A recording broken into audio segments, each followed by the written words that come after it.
It was 1975, was in Cambodia, during the Khmer Rouge period. Families were separated, children were armed, teachers killed, books burned. And education? Twisted, maimed, butchered, corrected. It became another tool to aid their propaganda. Those children that were separated from their parents were used, manipulated for the Khmer Rouge's benefit. They were taught the correct way of education. The children were taught to detach themselves from their blood relatives, that the Khmer Rouge were their real families. They were taught that parental love was a parasite, made only to deter Cambodia from becoming a great and free nation. These youngsters' minds were still in development, in which they are prone and easily influenced by their environment around them, especially the adults, the people they are supposed to look up to. Educators.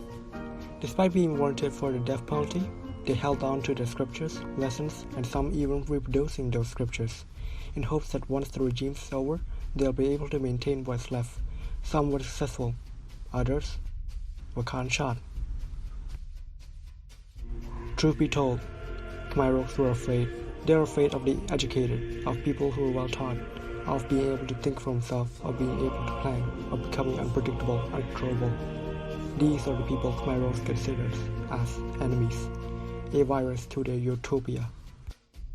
By the end of the regime, 90% of schools were either destroyed or turned into interrogation facilities.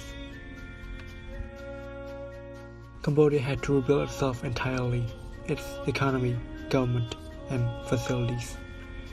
Now, what does this have to do with quality education? Everything. Because of the regime, their infrastructure turned to rubble, teachers dramatically decreased, and income in ruins, making it that much harder for children to access education. The effects still reign through till today. Many of the rural areas of Cambodia can't access their needed education. Both children and young adults were and still is being held from their schooling. In turn, make them lose the will to study, lose their reason to continue on.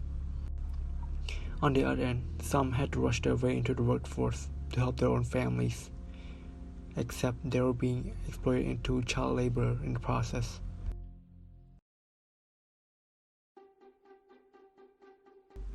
Meet Wahed. He was the eldest child in the Kaur family.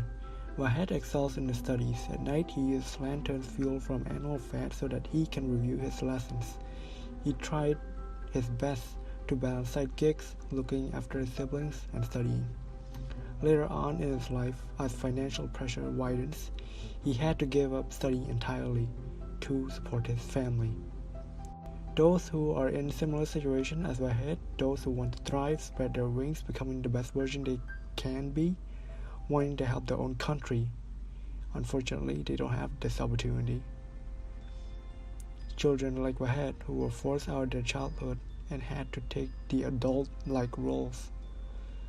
However, there are charitable organizations like SOS Village, a non-profit organization that builds families for orphaned and other vulnerable children. They give them a safe home where they can grow in an SOS household raised by SOS parents. Cambodian children who were brought into SOS Village were taught tradition, culture, and a variety of languages. They could then experience what was lost years ago, the experience that Khmer Rouge was keen to abolish.